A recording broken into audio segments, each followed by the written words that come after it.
মাননীয় টিএনও সাহেবকে অনুরোধ করবো যাতে এদেরকে ধরে দৃষ্টান্তমূলক একটা শাস্তি ব্যবস্থা করেন।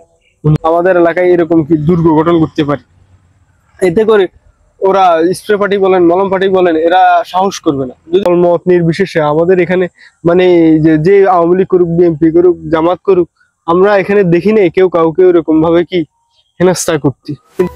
প্রিয় দর্শক, আসসালামু আলাইকুম। আশা করি সবাই ভালো আছে।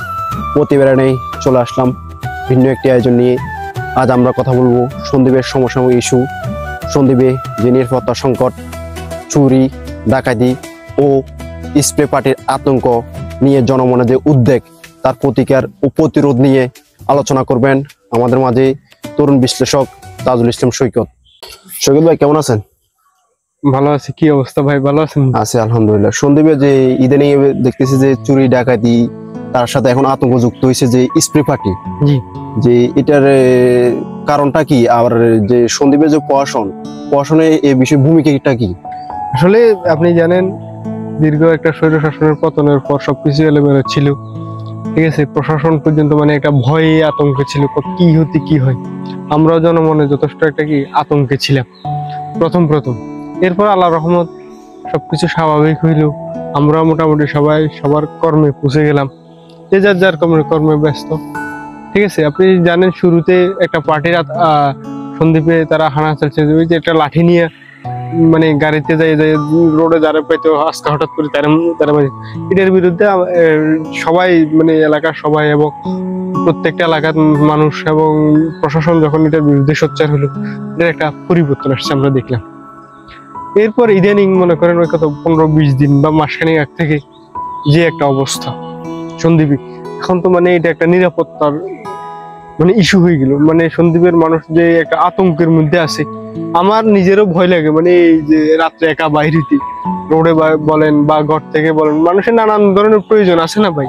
আপনারও তো হয়তো হসপিটাল যাইতে হবে বা ধরেন কোনো একটা কাজে থাকতে পারে রাত বিরেত্রে, অথবা আপনার কেউ অসুস্থ হইতে হলে ওখানে যেতে। এখন আপনাকে যদি ওই অবস্থায় কেউ স্প্রে পার্টি মলম পার্টি ধরে কি করবে? এটা তো সবার একটা প্রশ্ন।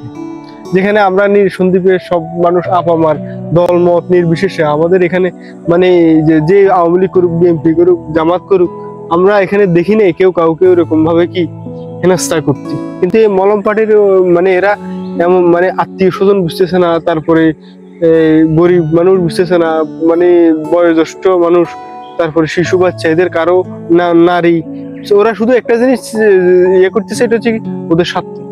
মানে ওরা কাউকে ইয়ে করতে পারলে কি যা পায় তাতে তারা কি মানে একেবারে ফাইলি একটা মানুষের সবকিছু নিয়ে যায়। এই যে কিছুদিন আগে আপনি জানেন সেনারাডের এখানে হারামিয়া 9 নম্বর ওয়ার্ড মার্গস্তার ওখানে এক বাড়িতে এরকম রাত্রে মনে হয় হ্যাঁ দিনে স্প্রে মানে একটা স্প্রে বা ইয়ে জাতীয় এখানে একটা গ্যাস থাকে বা মলম জাতীয় ইয়ে থাকে, ওগুলো মারিয়ে পুরো ঘরটা ডাকাতি করে নিয়ে গেছে।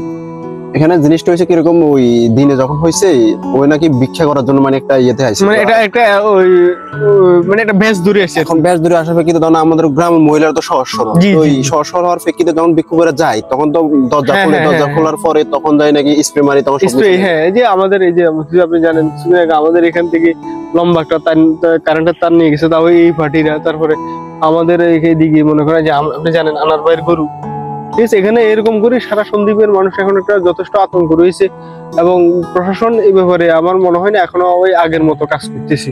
যদিও তারা এই 2-1 দিন আগে, আমি এই আজকে 1-2 দিন ধরে ফেসবুকে দেখতেছি তারা একটা মাইকিং এর ব্যবস্থা করলো জনগণের সচেতন। এটা স্বাগত জানাই, ঠিক আছে। আমি এটাকে স্বাগত জানাই, জনগণকে একটু সচেতন করা, তারপরে বুঝতে পারছেন এটা। তারপরে তাদেরকে আরো অ্যাক্টিভ ভাবে কাজ করতে হবে। এক্ষেত্রে যুবকরা কিরকম ভূমিকা পালন করতে পারে? আমি কিছুদিন আগে ফেসবুকে একটা পোস্ট দেখলাম গাছুয়ারির দিকে, বুঝছেন। আমি ওটাকে পোস্টটা শেয়ার করি, ওটা আমি নিজে আমার ফেসবুক লাইনে শেয়ার করছি, বুঝছেন। তারা ওই নিজের এলাকাতে একটা পাহারার টিম বসাইছে, বুঝছেন।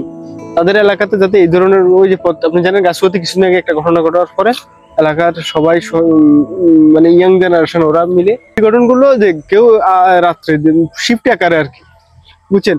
কেউ রাত্রে এতক্ষণ থেকে এতক্ষণ, এতক্ষণ থেকে এতক্ষণ, বা এক গ্রুপ আজকে রাত্রে এক গ্রুপ কালকে রাত্রে, এইভাবে করে তারা পাহারা দিচ্ছে। এটা আমি ফেসবুকে দেখলাম, ঠিক আছে। আমার মনে হয় এখান থেকে শিক্ষা নেওয়া যথেষ্ট মানে আমাদের সবাইকে সন্দীপের আনাচে কানাচে সব এলাকার মানুষদেরকে এখান থেকে যথেষ্ট শিক্ষা নেওয়ার একটা বিষয় আছে। আমরা চাইলে আমাদের এলাকায় এরকম কি দুর্গ গঠন করতে পারি, এতে করে ওরা স্প্রে পার্টি বলেন মলম পার্টি বলেন এরা সাহস করবে না। যদি দুই একজনকে আমরা ধরি ভালো একটা পানিশমেন্ট মানে শাস্তির ব্যবস্থা করতে পারি তাহলে ওরা ভয় পেয়ে চলে যাবে, এটা এই কাজটা আর করবে না। এটা আমার বিশেষ। আর আইনের প্রশাসনকে আমি বলবো প্রশাসন যাতে আরো অ্যাক্টিভ, বিশেষ করে সাহেবকে আমি অনুরোধ করব সন্দীপের এই বিষয়গুলোতে তিনি আর একটু কি নজর দেন, যাতে সন্দীপের মানুষ অন্তত আর কিছু না পারুক, শান্তি মতো যাতে রাত্রে ঘুমটা হয়। বুঝতে পারছেন? কারণ এখানকার মানুষগুলো আসলে খুবই সহজ সরল, এরা আহামরি ওই যে ঝগড়াঝাটি বা ইয়েতে তেমন একটা নাই। সন্দীপটা হচ্ছে একটা বাংলাদেশে একটা বিচ্ছিন্ন দ্বীপ, ঠিক আছে? এখানকার পরিবেশ পুরা শহর থেকে বা ইয়ে থেকে এখানকার মানুষের কাছাকাছি সবাই এক একজনের রিলেটিভ, সবাই সবাইকে মুখ চেনাছেনি, কোনো না কোনো হিসেব করলে আত্মীয় স্বজনের হিসেব করলে কোনো না কোনো ভাবে সে কারণ আমি একজন আরেকজন আত্মীয় কোনো না কোনো ভাবে, ঠিক আছে? ওই হিসেবে আমি বলবো মানে প্রথমত যারা এগুলো করতেছে তাদেরকে, তারা যাতে এই কাজগুলো না করে, ঠিক আছে? যদি তাদের কোনো কাজের প্রয়োজন বা অভাবী হয় তারা মানুষকে বলতে পারে যে ভাই আমরা অভাবী আছি, তাহলে আমরা কিভাবে একটা নতুন কাজের মাধ্যমে বা কাজ করে নিজের সংসার চালাইতে পারি। বুঝতে পারেন? হয়তো মানুষ সাধারণত এটা অভাবে করতে পারে। তার মানে আপনার কথা মতো বোঝা যাচ্ছে যে মানে যারা করতেছে ওরা কি মানে রাজনৈতিক আশ্রয় করতেছে অথবা প্রশাসন কি জানে? এটা হয়তোবা হইতে পারে রাজনৈতিক আশ্রয়, হয়তোবা প্রশাসনের একটু ঢিলে ঢালা ইয়ের কারণে তারা করতেছে, যদি তারা অভাবে করে আর কি। আমি এই কথাটা বলছি, হয়তো মানুষ অভাবে অনেক কিছু করতে পারে। হ্যাঁ, আদৌ কি সন্দীপের লোক করে না বাইরের লোক, এটা তো আমরা জানি না। হ্যাঁ, এখন প্রশ্ন হলো সন্দীপে আপনি জানেন এখন গত কয়েক বছর ধরে বাহির থেকে অনেক মানুষ কাজ করে, এটা আমরা এখন জানি, ঠিক আছে?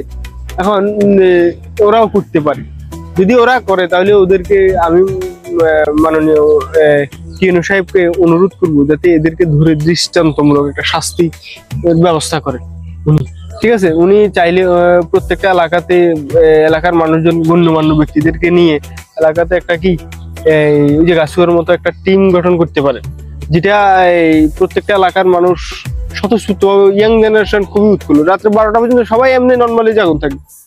বুঝতে পারছেন? ওরা এই কাজগুলো সকালবেলা করে বা মানে সন্ধ্যাবেলা ওই মানে যখন যে সুযোগটা পায় আর কি, 4-5 জন এক জায়গায় বসে থাকে, হঠাৎ করে দেখলো যে এই ঘরে কেউ নাই, বা হাঁটতে হাঁটতে এক জায়গায় গেলো দেখলো যে এই ঘরে কেউ, ওখানে এই কাজটা করে দিয়ে বসে থাকে।